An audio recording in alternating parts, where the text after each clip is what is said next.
One day before the New Hampshire primary, a fierce showdown and open warfare in the Democratic presidential race. I get it, and he's a good guy. He's a great mayor.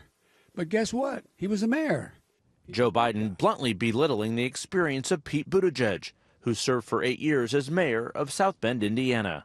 It was hardly a sign of confidence from Biden, who's trying to reset his campaign after running fourth in Iowa. The attacks were reminiscent of questions that rivals, including Biden and Hillary Clinton, once raised about Barack Obama during his 2008 campaign. He went on to be president. Is this a act of desperation on your campaign to be making this assertion right now of Mayor Buttigieg? This guy's not a Barack Obama. Buttigieg shot back Sunday on CNN's State of the Union. Well, he's right. I'm not, and neither is he. Neither is any of us running for president. After his strong showing in Iowa, Buttigieg is now wearing a bullseye as rivals try to slow or block a surge in New Hampshire, where thousands turned out to see him at weekend rallies. New Hampshire frontrunner Bernie Sanders is also taking aim at Buttigieg, suggesting he's in the pocket of wealthy donors. I'm running against some guys, Pete Buttigieg among others, who have raised campaign funds from over 40 billionaires. Our campaign is a very different campaign.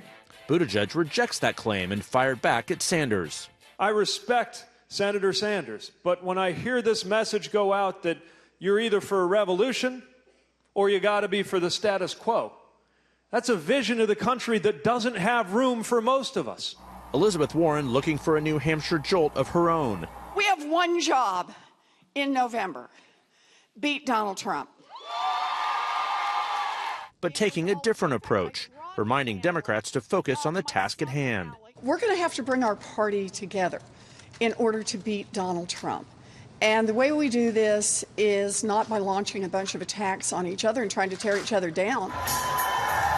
And Amy Klobuchar drawing some of her largest crowds yet, following a strong debate performance Friday night.